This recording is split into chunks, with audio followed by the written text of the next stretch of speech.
I'm trying to think if the people. I'm trying to think of all of the brothers in celebrity. Mm-hmm. Who would we most want? Because we have some good brothers on this Mystery Crate episode today. We have the Blank brothers. Yeah. Maybe we'll do, even though you've probably read the description, so you know who it is. I was going to act like it was going to be a surprise. But... Remember how we used to do Mystery Crate back in the day where it was like things were blanked out? Oh, yeah. We would write the description. I think we did that for like one time. It was like for like 10 episodes, and then we were like, guys, this is tough. Well, like, we blanking out literally- the episodes. We wanted it to be a mystery. It was just Every not a good single strategy. time. Wow. Feels Not like a a good strategy. The Property Brothers, would they be fun to talk to? Property Not Brothers really. would be kind of cool. Yeah. The Trap Brothers. They probably surprise you. Maybe the Jacksons. The Jackson Brothers would be cool. Minus Yeah. one, obviously. Well, I was gonna say we're missing. Yeah. Yeah. Yeah, we can get 4 though. 4 out of 5 is not bad. How about the brothers that wrote Stranger Things? I'm blanking. Duffer Brothers. The Duffer The Brothers. Duffer Brothers. That'd be a the cool brother The duo to Brothers get. Osborne. That's Brothers like Osborne, a country yeah. group. I don't know who that I'm is, but yeah, fine with sure. that. No. I'm just trying to, give a little balance. to The this. Buffer Brothers. What are you The trying to say, Buffer two Brothers. Americas? Wow, that'd be a good. That'd be a The good Bash one. Brothers. The Bash The Bash Brothers. Brothers. Like from Wow. Mighty Ducks. Yeah. Oh, wow. That's a good one. But the thing is, all these brothers are making our brothers that we actually have on. Yeah, the Mario Brothers. No. We're The building Mario Brothers. I mean, now we're just yes. I mean, obviously, sure. if we had, Now we're if just we had talking Mario shit. and Sure. Luigi, yes, that'd Yeah, be better that'd be than the big. Sklar Brothers. Yeah. Hey, we said it. Hey, wait a minute. I loved their show that they had. Cheap Seats was amazing. Cheap Seats was just Yeah. chef's kiss, ahead of its time, and now they're doing a similar thing with I cannot say Figure it out, UCF. kiddo. Yeah, today If I mean and to say, adjustment, kiddo. amazing. if I try to say UFC, I say UCF, and if I want to say UCF, I say UFC. Okay, I so hate which those one are we words. doing now? They're doing this weird UCF. No, They have. No, that one I did on purpose. That one I did on purpose. No That would way. be weird. No That would way. be weird if the No, I don't Sklar believe Brothers were just doing a A UCF show. That Yeah, would yeah, be yeah, weird. yeah, Jeremy's that like, would be why would amazing. that be weird? It would be weird because they'd be doing it on UFC, so a UFC Yeah. show about UCF would be on. that'd be, I feel like there's unless they had a school of mixed martial arts. There's got to be one person that buys a UFC card on a Saturday night and swears he was buying something for UCF. You think that Absolutely. happens? Once a week. You think one you buy. think Yeah, that it's the happens? other way. One person, they get one complaint every card of just, it's a different guy, some alumni who thought it was like a. Do you think it's that, or do you think it's more people tuning in for a game that promotes UCF on the TV guide or whatever they're doing, and they think, oh, I'm going to tune in for a UFC fight, and then they get American Athletic Conference football game. That's where against you guys Temple. are? That's where we are. Yikes. Going to the Big 12. AAC action. Going to the Big Oh, 12. that's right. Big 12. I forgot Yeah. about that. I love how Headed Proud. to Big the 12? Power 5 What? as it becomes a Power 2. I love how much Jeremy loves UCF. Love them so much. Right. For no reason. I love them so much. That's I- very Not no for no reason. reason. I for mean, no he reason. graduated. I'm an alumni. He's an like- alumni. Okay, no reason. No reason. Weren't you on like a 30 under 30? Oh, boy. I'm not trying to brag. That or seems anything. like it was wow, political. look at you. That You know seems what like I- you you put know what I yourself learned in after? there. I don't know. It's not up to me. I did learn afterwards that Jeremy had to nominate. Yeah, I was gonna say. Yeah, hey, well, I'll just be honest about how that goes. Somebody nominates you. In my case, it was my lovely fiance, at who least happens to work in public relations. She's not biased. Oh, Yeah, gotcha. happens to work in PR. Also, Happens to also and be your literally fiance. can make me look Yeah, as good as yeah. possible. Ringer, So right? yeah, Yeah, yeah. ringer. What are you gonna do? That's why we're together. And She made me look better. Crate, by the way. Oh, Hey, that's whoa, right. Hey, what? That's right. Whoa. Whoa. Hey. On today's episode, Yes. Yeah. me and Lewis Uh-huh. talked to the Sklar Brothers. Louis G. Wait, Gill. wait, who? No, not Louis G. Gill. That would have been a bigger get. Oh, yeah. Gabagool Lewis. Lewis. The Gabs. Yeah, Gabs. Him and I talked to the Sklar Brothers about their new UFC show, Nosebleeds. The Nosebleeds is on UFC Fight Pass. Uh-huh. You can check that out. It's basically a carbon copy of Cheap Seats, but instead of going through ESPN's archive, they go through the archive of the UFC. Starting from like their first episode's available on YouTube actually right now, on the UFC YouTube, and they go back to UFC 1 when there was like sumo wrestlers fighting guys in like karate suits, and it was a whole crazy Wow. thing. Like I'm Don Fry. legitimately excited for. If it's anything like Cheap Seats, this is like their chemistry, and they're brothers, so I, would mean, hope their chemistry is yeah, good. you But would think it is so. just they are really funny. You'll hear it now in the conversation that we had with them, but they told us that they wrote in the first episode, they got in 270 to 300 jokes in 20 minutes. When they told me that, I was like, I don't even know what that can't means. all be funny. possible? Yeah, like joke after joke. Volume Oh, no, they're all shooters, good. though. Trust me, they're all Volume good. shooters. Jokes, They're jokes all in the good. middle. They're I'm all sure good. they're great. They also give us top 5 comedians of all time and top 5 current comedians. So very exciting. Enjoy the Sklar Brothers talking to the Broyles. I'm gonna fanboy real quick a little bit. I grew up watching you guys on VH1 with the I Love the '90s and all that shit, dude. Do you guys get that a lot? Do you guys get Some, that? yeah, totally. It's like we've done so many things that it's cool to hear what people. We try to guess based on the person when they approach. We're like, okay, you look like a sports fan, so cheap seats. You look like you might just be a pop culture fan, so this, that, the other. And sometimes it's unexpected, but we've done a lot of stuff. Does it make you feel old when you're like, man, I used to watch you as a kid? Does Yeah. that line make you feel terrible? I'm sorry. I just No, turned it's 30, so I'm cool. having an existential crisis Oh, myself. honestly, it actually is. It makes us feel good. Like we've been able to sustain this career over that period. Like of time. we're still in it. Like we could fight Jake Paul, is what we're trying to say. Yeah. Both of you at the same time, 2v1. right? Yeah, exactly. Yes. Right. I Come mean, on, Just man. the way it has to We be. take on both of the Paul brothers, Jake and Logan. A tag Paul's team Beast match. Wars. I love that. Come on. That's a little scary, guys. I don't want to do that. I don't want to do that to you guys. No. Now he's gonna definitely fight not. Anderson Silva. I saw. I was like, okay, like I'm into I that. know. That's what I I'm saw talking about. that, and Dana White was like, "Yeah, I mean, good that he's actually having a real fight now." I mean, Anderson Silva is just the around 2009 to 2013 or 2016, like that period of time there. I mean, the dude was just incredible. I would love to have seen him fight him during that period of time, but I mean, where do you guys come out on that?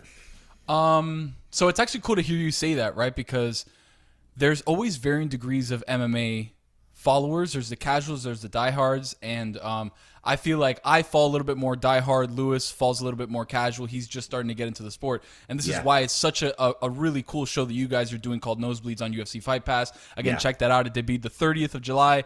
All six episodes are out. So all 6 episodes are up on Fight Pass, UFC Fight Pass, which is so cool. I mean, the largest combat sports library ever, anywhere. It's like if you want to see any fight that's ever happened. You want to go watch all of Anderson Silva's fights? Go. Yeah, I mean, you back could. and Fight I Pass. actually do. You Go should, back, go dude. back and see what a legend Yeah. this dude really is and was, and he was How he baited people, like arms down, like face in their face, and then just like, whoops, you take a swing and you're done. So that's what I want to see. Needing you to come in on him and then just get clocked. Whack. It's so cool. And like, so when did you guys become fight fans, right? Have you always been fight fans, or did you just get really back into UFC and MMA and all that, or have you been following it all together? So we grew up as boxing fans. So grew up in the 80s, and kind of there was that crazy heyday of Sugar Ray Leonard, Roberto Duran, Thomas Hearns, Marvin Hagler, and they would all kind of fight each other. And that was like, It just ensured that there was going to be a great like middleweight fight every 5-6 months, like something. and of course Tyson, and then Evander Holyfield and all that stuff. I mean, to just not to take a sidebar, but remember that commercial for Holyfield where he walks in and the person working at the desk at the counter is like, what? Looks up and is like, what? And they try to make him seem so tall. Okay, Evander Holyfield is maybe 5'11", 6 foot. I'm like, Yeah. it's clearly like Shaq was the person who was supposed to do it, and they just didn't rewrite the commercial. They're like, we'll get Evander Holyfield. I'm like, nobody would say about Evander Holyfield, that's the tallest heavyweight ever. Like Lennox Lewis, I would kind of get A maybe. Klitschko. A Klitschko, there you go. Right? But like, so that to us was always funny. But I mean, of course, Tyson Holyfield, and I mean, we were fans of the fight game as it went. And so then when MMA sort of came in, we were like, what is this? This is super interesting and super cool. I think as it evolved really in like the early 2000s, and The Ultimate Fighter was such an amazing way to inject not life into the like sport, intro but- you. right, like to Well, kind it of, just gave you like 10 people to know their story and to root you for. either it. hated a guy or you rooted for a guy or a woman or whatever. It was just a brilliant concept to get you to understand the fighters and who they were and sort of get you in your rooting circles. So it was cool. We've always been a fan. To me, I love it because unlike boxing like fell off when they just wouldn't make the fights that people wanted to see. I mean, what we saw the Pacquiao Mayweather fight 5 years after that fight should have been made. Meanwhile, we've seen 2 Nunes Pena fights in the last 8 months. You know what I'm there were saying? battles like too.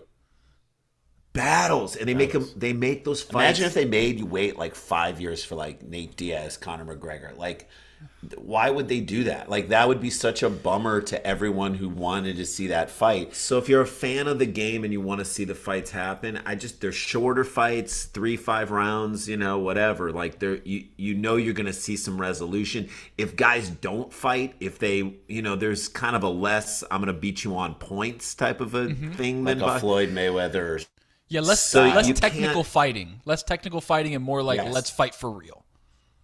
Also, the crazy thing is, as evidence of the Usman fight, you don't know where it's coming or when it's going to come. And so crazy. He was winning. He would have won that fight if he just like backed off and just. But it just shows you that it can come from anywhere. You're not ready for it, and boom, the knockout blow comes. It just makes every fight exciting to watch. Every second of every fight. Funny enough, we were talking that on our other show. We're part of the Dan Le Batard Show. This is kind of a spin-off of the show, and we were actually talking about it this week, where that fight was easily Usman's fight, right? It was 4 rounds to 1. It was not going to happen, and then all of a sudden he feints with that left jab, that kick over the head. He's in the shadow realm. Everybody's minds are blown. People are screaming, running around everywhere. Oh my God. It just goes to show you, like you said, like it's just such a cool sport that even though you're losing, you can find a way to win. Like, can you guys think, obviously in your long history of watching the sport, can you guys think of a bigger knockout than that one? I can't. I literally can't, especially from where it came from. Again, losing, and the setup of Usman being like, this is going to be proof that I'm the best pound for pound fighter. Like, he wasn't saying it, but everyone was saying it. But is he still not, like, after watching the fight I'm again the casual fan. I watched that fight start to finish, and he was just whooping his ass the entire fight. He quit, and then he gets him with that leg, and so now the rematch is going to be insane because you're like, he's literally won't put down. He's got everything to fight for in the rematch. He won't. He just can't lose again. He's going to try. Well, he's going to try and finish him early. I think he's not going to wait around. He's going to try and finish this dude early and prove that. Okay, that was a fluke. I mean, if you're asking great knockouts, the Holly Holm kick to Ronda Rousey that like dropped her. Yeah. So that's what I love about the sport too, is that a woman's fight can headline a card, and to me, it's like the most egalitarian. Again, we're huge fans of the Williams sisters. As you're watching Serena in her swan song right now playing tennis, and she won her first round. I mean, so we're huge sports fans all the way around. We did our show on ESPN. Tell. Weird. Huge. Dude, I sat the other night and watched opening round U.S. Open. I watched Tracy Austin, who we remember. She won the U.S. Open twice. She was like the youngest person. She was like 14 when she came in. She was so young. She won the U.S. Open twice. Her son, who was unranked and just qualified and made it in the U.S. Open, beat the number 10 ranked player in the world in the first round game. And at the exact same moment, an unranked kid from Colombia beat Tsitsipas, who's the number 4 ranked player. You're just like, this is why I love sports. And it kind of reminds you of the UFC. And you're like, all right, man, get in the ring, roll the ball out there and see what happens. Yeah. See what happens.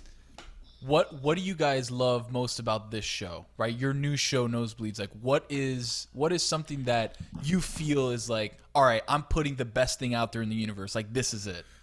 Yeah. So what I love about the Nosebleeds is that we're definitely digging into the deep archive. So the first episode that's available on YouTube, it's on UFC's YouTube page. You can find it on our Instagram too. We're at Sklar Brothers. But if you type in YouTube Nosebleeds UFC, you'll see the episode. So it's UFC 1. So it's kind of cool to see how far the sport has come. We liken it to, like, if you look at a yearbook picture of yourself from like 1993, you'd be like, what the hell was I thinking? What was my hair? Who is this dirtbag? I mean, you guys are cool dudes now. I was 1 in 1993. You go back 10 years. Go 10 years after that. Look at your middle school pictures. Like, you were like, who is this dirtbag? And what's funny is we know who he became. We know what the UFC became, but it's cool to see where it was.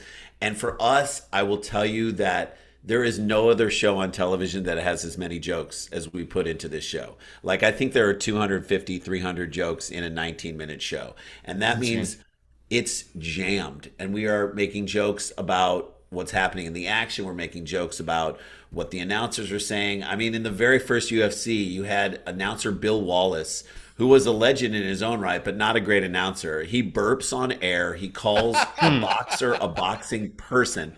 Yeah, I mean, it's crazy. You would never see that. I mean, we're huge Rogan fans, and I think about Joe Rogan calling fights today. It's like, I can't wait to hear what that dude is about to say. He always gives the best insights. Yeah. I love DC. I love Bisping. I mean, I think they're great announcers. You know, Brendan Fitzgerald, great announcer. Like John these Anik guys, is one of the best of all time. Anik is incredible.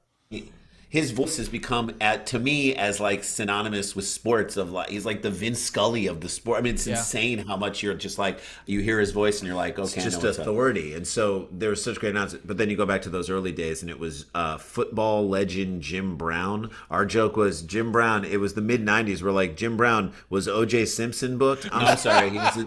Oh He was in the process of being booked. In the process of being blocked. It was the mid '90s. So we made a lot of jokes like that, and it's funny to me. What I love about the show is we put in asks to some really big people to come down and do cameos on the show and guest and sketches and stuff. Andy Richter, John Hamm, Rob Corddry, Tony Hale from Veep, and everybody said yes. And we were hanging out with Spade, and we were hanging out with our friend Nikki Glazer, who's just crushing it right now. And we're like, you guys. They're like, we saw the billboards for your show. Like, can we do it? We're like, yes, we will figure out something for you guys to do. So that's the exciting thing, is as this sort of gets out there even more, and people see how funny this show is and what it really is about. And you don't even have to be, for a lot of people, this show will be their introduction to MMA, is like through us and which that was what our old show Cheap Seats was on ESPN Classic. It was an introduction for people who didn't really even watch sports to watch and understand what's going on in the world of sports. So I mean, we just love it, and we want to make a ton more of them. How does it differ from Cheap Seats? And I'll ask this, right? Like, I have a funny picture in my head of the ESPN brass just kind of like saying, all right, we'll sign these guys. They're kind of funny. We'll give them a show. Let's just put them in building 17, not really care about them, not really look at them, and see what they come up with. Was that the sentiment around, or were they very hands-on? Like, did they let you be you? That's a great question. So ESPN was owned by ABC and owned by Disney. And at the time, they went super, super cracked down. They cracked down on language. So here we are trying to make a show that competes with Chappelle, South Park, 30 Rock, whatever. And like, they're like, you can't say the word sucks. We're like, wait, what? I can't even say sucks. we're like, that's wait, you can't even say that. You can't even say that. So we're like, damn, you can't say ass, you can't say sucks. We're like, God damn, what do we do here? And so we just had to make it weirder and get more creative. And in the end, it taught us how to be really resourceful in that way and make a subversively funny show that flew under their radar but got everyone else laughing. So it taught us that. This show, of course, because it's on streaming, it's on Fight Pass, there are no limitations. Like, we can drop F-bombs if we want. We can go super hard on jokes. I remember we had Brian Kilmeade from Fox and Friends. He was the ringside reporter for UFC 1, and he's about ready to, he's like in the middle of the ring doing a stand-up report, and he's like, all right, I gotta go. And our joke was, yeah, that hooker's not gonna bury herself. Okay, that is not a joke that you could make on ESPN. And so we are very understanding that, like, you can make this joke here. And so we went for it in every capacity. And that's what I love about it. Again, I feel like that's what the UFC, that's what Dana White is all about, is just going for it. And, the other really cool thing is we have loved getting to know the folks over at Fight Pass. They have been the best partners. They're the best dudes. And they're like, we'll get you Forrest Griffin. He'll come and do something on the show. And he Like, did, cool. and he was hilarious. Amazing. Hilarious. He was phenomenal. Forrest Griffin, Cheeto Vera, he was amazing. He's having a moment right now, by the way. Dude, Cheeto, having a moment. And by the way, last time we were at the Apex, he was calling fights for the Spanish-speaking, for the Spanish language channel, Yeah. So imagine like the brown people, but the other brown people. Right. So he's the analyst on the thing, and you're just like, imagine if just Tony Romo stopped calling the games and went down and played quarterback for the Dallas Cowboys And kicked ass. You're like, oh, this just doesn't happen in other sports. Who's the the fighter that you were most excited to meet, past or present, that you've been kind of either on the show with, or somebody that you've kind of met in passing and were like, holy shit, I can't believe I shook hands with that dude or that woman? I mean, it was. I would probably say Forrest Griffin, because we had just watched so much of The Ultimate Fighter episode 1, and I'm like, in the first season, I'm like, God, I love this dude. He's such a baller, and he's kind of funny too. And as he's gotten older now, he just is so unassuming about it. He was like, man, I didn't even know. I just liked fighting, and I didn't even know if it was what it was gonna bring me in my career. And we were like, we can kind of relate. Yeah, he's like, I was either going to be a cop, or I don't know what I was going to do, security or something. Like, he didn't even know. And then he gets in this world of fighting, and it's like shaped his life. He now works for the UFC. And so it's like, it's literally given the gift that just keeps giving for the rest of his life. And I think he is someone who really appreciates that. We were kind of the same way. We're like, we just love comedy. We don't even know where it's going to take us. We weren't like, okay, at this age we're going to get this show, and at this age we're going to do this, and like, we didn't have that plan. And so we could relate to him when he started talking. We're like, oh man, I love that we have a similar path. Right. He was a great guy to hang with. All right, so to follow up on that, my bad, Tony. To follow up on that last, that comic, right? Do you guys have a comic that when you guys met him or her, that you were like, holy crap, like this probably changed the trajectory of our careers or our lives? Ooh, that's such a good question. I mean, we met a dude when we were in college, and we were still deciding if we were going to do comedy or go to law school. This guy, Andy Kindler, he was our favorite comic, kind of a guy who not a lot of people know, but people who love comedy know. And we brought him to the University of Michigan, where we were students, and we were like, hey man, we're going to open for you. Will you please watch our stand-up and tell us what you think? And we took him out for pancakes afterwards. I mean, this was like a moment of truth in our life. We sit down with this guy, and he's like, all right, here's what I think. I think you guys are funny people. He's like, I think you need to get rid of your whole act and start over. But if you do, and you move to New York or LA, and you just start getting in the scene and working really hard among the best in the business, I think you guys can be on TV by the time you're 25, if that's what you want to do. We were like, that's enough for us. We called our parents. We're like, we're not going to law school. Wow. There's something to Sklar Brothers at law though too, right? Sklar Bros at law That would have been perfect. That'd be there's something insane. there. It'd be insane. Speaking of law, funny enough, Oh, you guys were on an episode of Better Call Saul. Obviously, that just finished up now. Like, how is that? Like, working so with good. those guys? I mean, we knew Bob Odenkirk from the comedy scene in LA. We moved to LA in the late 90s, and he was, obviously with him and David Cross and Mr. Show, their HBO show, like they were kings of the alternative comedy scene in LA at that time, of which we were, prevalent and part of. So we knew him from there. And then when we got the audition and we got the show, he was so happy that we were there and that we were the ones who got it. We'd done some work with him before. So he just made it so much fun. We flew to Albuquerque, shot in Albuquerque. What's crazy? This is a behind the scenes. I didn't realize this, and this is kind of an old thing. I was watching an old thing about I don't know if you guys are way too young to remember, but Hakeem Olajuwon, when the University of Houston lost to, was it NC State? NC State. NC State. Jim Valvano, Phi Slamma Jam, the whole thing.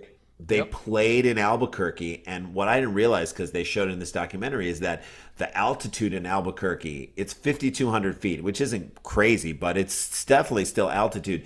It was messing with Hakeem Olajuwon so much he was taking oxygen on the sideline. I'm like, this wussy, are you joking? It's not so bad. 5,000 feet. Meanwhile, we shot the movie Wild Hogs in Santa Fe, which is, we shot that a few years earlier, and I was like, man, this is nothing. I never fine. No altitude sickness. We get to Albuquerque, and I'm like, it is kicking my ass. I had to take oxygen. I had to take a B12 shot. I'm drinking this thing. I was in between takes. I'm like Hakeem the Dream. I'm just like sitting there on the side, like sucking it in. And I was like, that's crazy. And then we get in and we do the performance, and it was just so much fun to work with Bob. So that was a blast, and just cool to be part of that world, because if you're a part of that world, you're kind of part of the Breaking Bad universe a little bit. That's it. You're in the metaverse, dude. But you're in the metaverse. Right. So yeah, we've had a lot of cool things like that. We just did our buddy Doug Ellen's podcast, the Victory podcast, which is the Entourage podcast about the episodes of Entourage, which we did that. Jay did a few episodes of that, and then we had a huge episode, the two of us together. And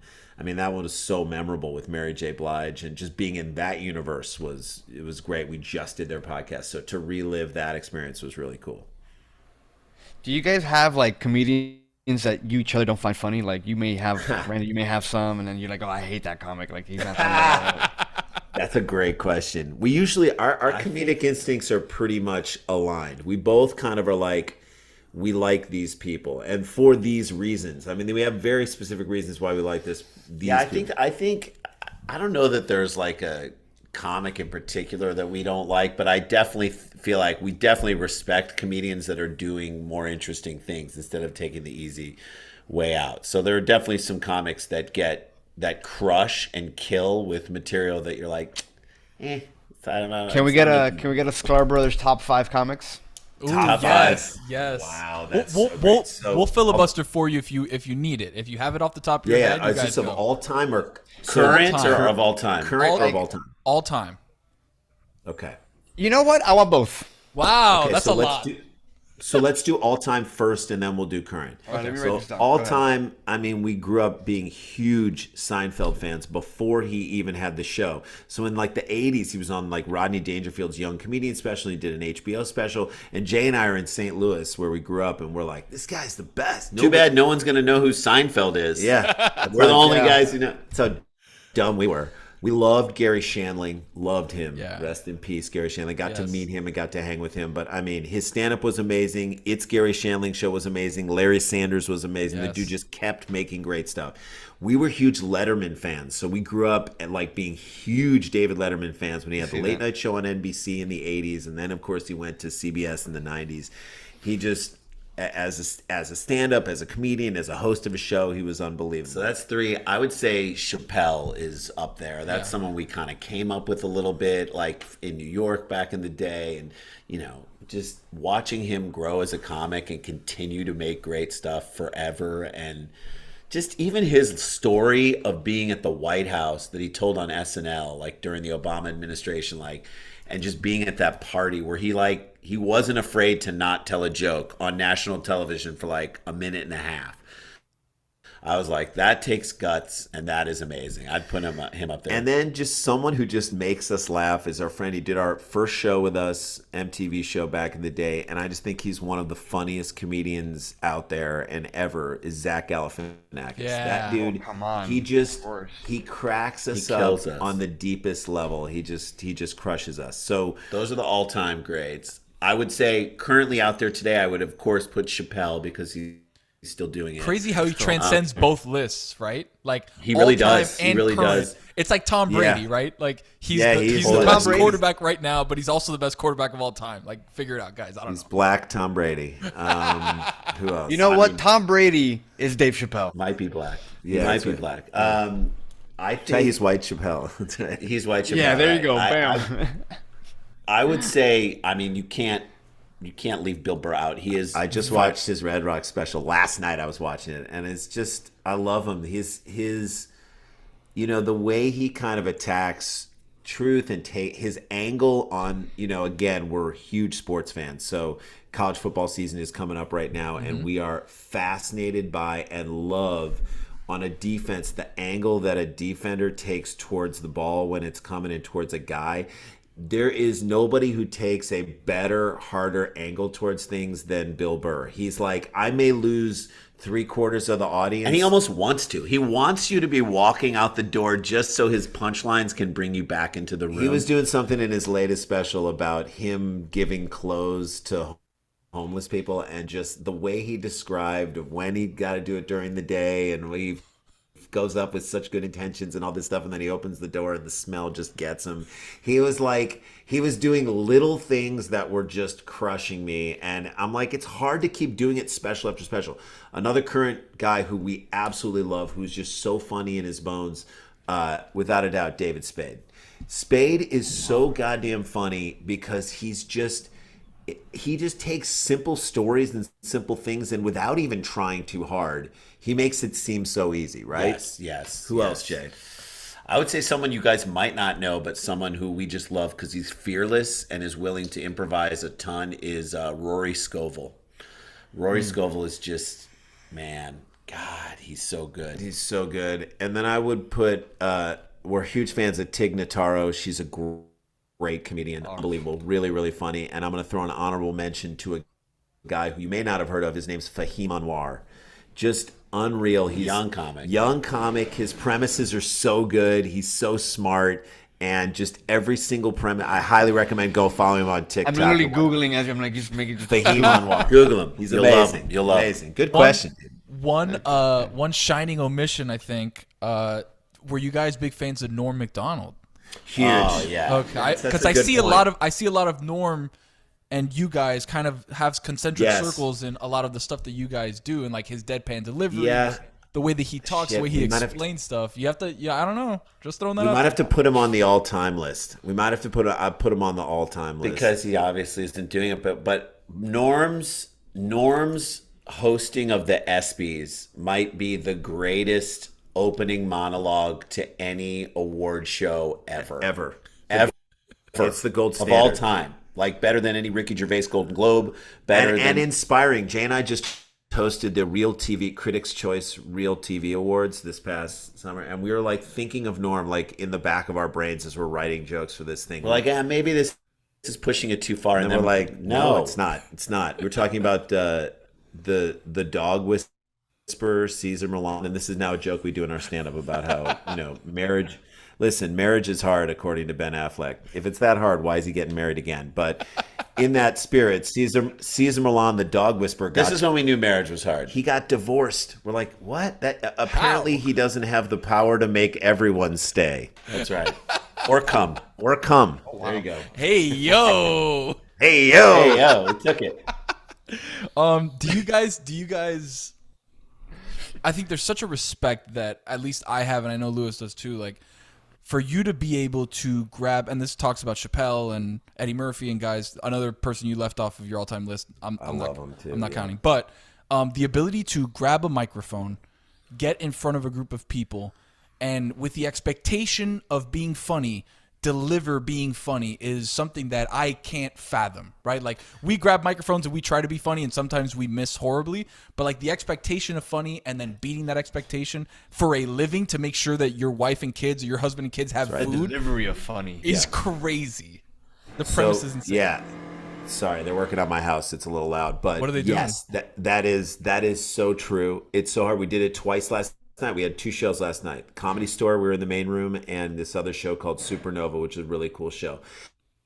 You go up at the Comedy Store, and like we went up and brought up Sebastian, and then after Sebastian, he's another great one. After Sebastian Maniscalco, Nikki Glazer. After her, Spade went up. After just like killers. Mark Maron, like just killers on these shows. Burr is up there all the time. Neil Brennan, like just amazing Neil's comics. awesome. And you say to yourself, man, we got to step out there and we got to deliver on such a high level. It's like getting in the octagon. If you really want to think about it, you got to focus up, be really present. Best fighters are the ones who are like super present in the moment. They're thinking about exactly what they're doing. They're actually enjoying themselves with what they're doing. And their attitude is, give me the ball. This is my time. I'll rise to meet the moment. So we always think about stuff like that. And then also it then turns around. If you've ever had to do that, get on stage, grab a microphone, make a crowd of people laugh. When you then are writing or creating jokes for a show like our show, The Nosebleeds, and if we think something's funny, we're going to trust our instincts because we're like, we've done this. We just made a whole room full of people laugh last night with what we thought is funny. So we're going to trust our instincts on this. And as a result, the shows are funny. Yeah.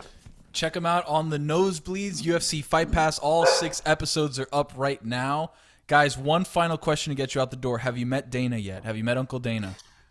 We have not met Uncle Dana yet, although he's watched the show and screened it.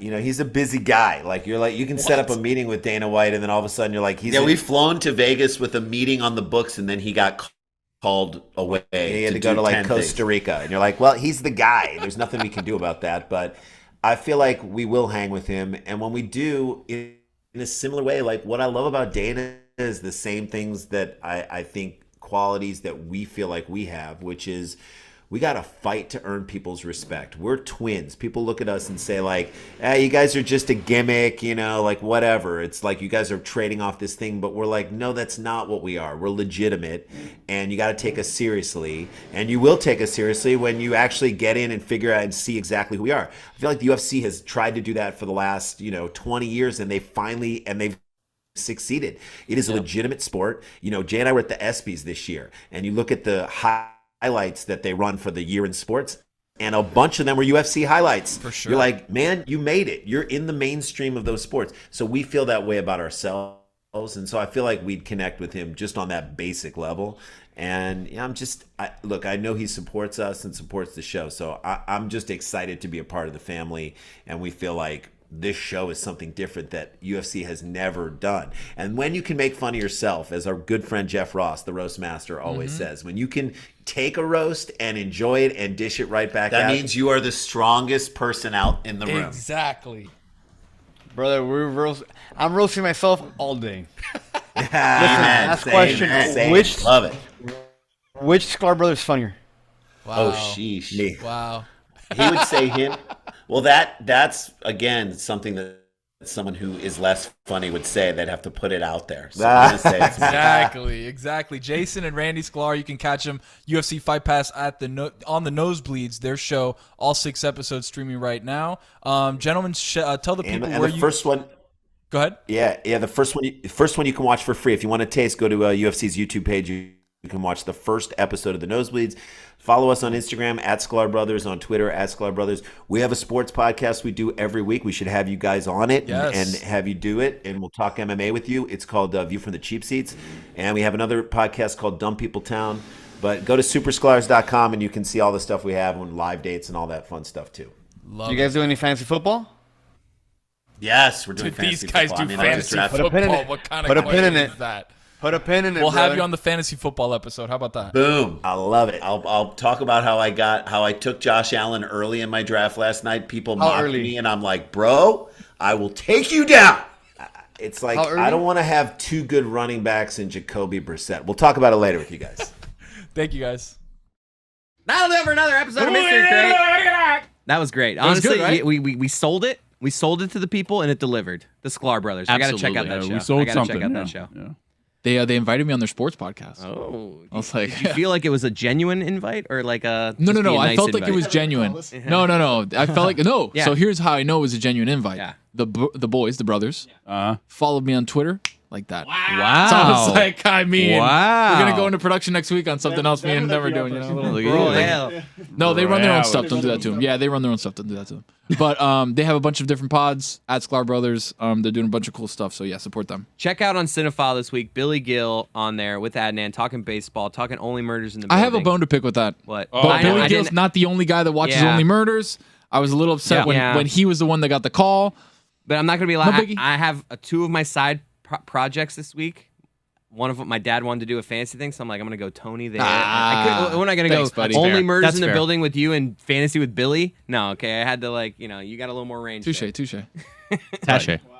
Hey. Did I just take a no. shot at Billy? I'm sorry. Yes, you Billy, did. you just He's don't- not here, though. He's He's not not a here. big fantasy guy. He's not here. Who He cares? wouldn't. Would he deny that? He's also not listening. He wouldn't deny. That's Yeah, true. he's There's no definitely- way. Billy's Not not listening. going to get to the end. No, We idea can all what you just talk said. shit about Billy No. right now because he's 100%. never. No way he's listening Let's to all the air end out. of this. Roy, what do you think about Billy? I got nothing to say. But what I do have to say is on Montgomery and Company this week, we have Ruth Riley Hunter, the Miami Heat's Senior Director of Team Development, and we have Gabriella Lewis of The Next. She's the beat writer for the Atlanta Dream. Look at that. Love that. Who else do we have? Is there any? Check out all the Smetty stuff. Yeah. Witty's doing stuff. Yeah. Jeremy's Yeah. doing stuff. Yeah. Yeah. Yeah. Yeah, I'm doing stuff. Miami mic'd Not on up. this network, but yeah. Thanks. Oh yeah. Yeah, well, you you know. that, yeah. Nah, we're Yeah, not bleeping it. It happens. Side gig. Yeah. Yeah. Stupodity has Somebody.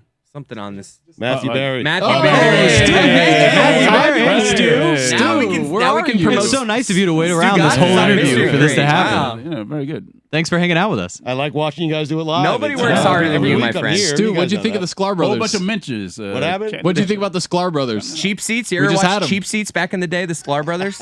Yeah. He's not kidding. They were great. Right. It was the Ways brothers, wasn't it? Those are different brothers. Mr. Crate. here. I'm not even supposed to be here. Stupidity.